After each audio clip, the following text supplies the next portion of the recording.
দিছে না, ধরা তো যায় 10,000 টাকা ধরে। হালিম ভাই কোনো কিছু না খায়, শুধু 500 টাকা। এই নুনবি 500 টাকা চা খাবার দিলাম।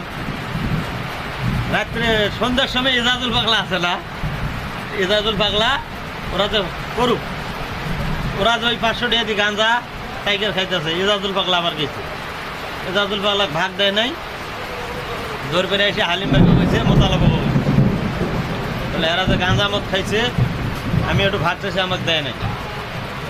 মোতালা মামা আবার কি করছে, পাবনা জয়নাল আসলো না, ওর পোলা ছোটোটা, হালিমের ছোটো ভাই কাটাইছে, 3টারে ধরে নিয়ে আইছে। আসার পর আক্তারের দোনো 3টাকে খাড়া করিবা, বিশ্বাস করবা না, আলম, ফরাত আর একটা ছিল সুমন নাম, 3টাকে দিয়ে পিটাইলো মোতালেবে তলা দিয়ে, ইচ্ছে মতো পিটাইলো।